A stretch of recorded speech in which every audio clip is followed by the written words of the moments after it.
Can I ask you a personal question? How do you feel about clusters of small holes? Does the look of baby Swiss cheese give you the heebie-jeebies? What about the little air bubbles in a frying pancake, or the inside of a wasp nest, or the patterns in this coral, or this lotus pod? Does this image make you throw up a little bit in your mouth?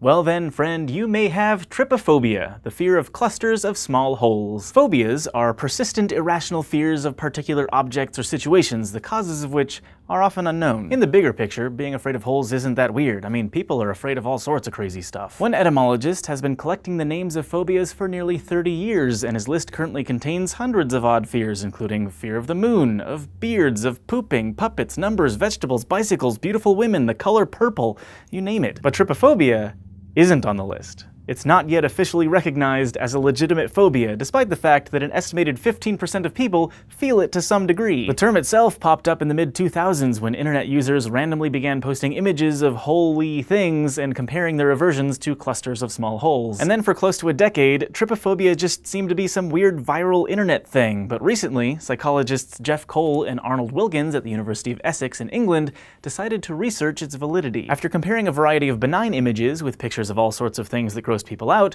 they found that the most offending images shared a common underlying mathematical structure. Namely, they featured lots of small, highly contrasting details like stripes, dots, or holes that were spaced apart in fairly close, regular patterns. For example, in this lotus pod, there's a high contrast between the dark holes and the light surface, and the holes are spaced evenly enough to highlight those details while creating a repeating sequence that apparently makes some people want to puke.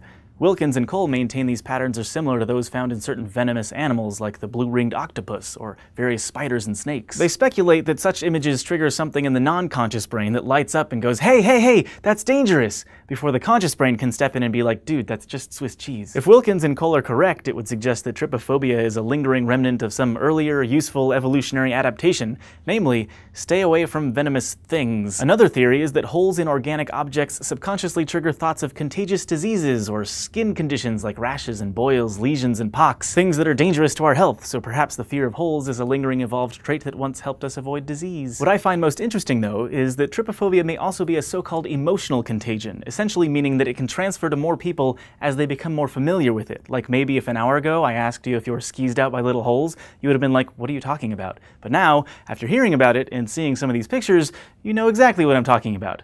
In which case, sorry. But still, there are some people for whom all you have to do is say, "Hey, look at these little holes," and then they totally puke all over you.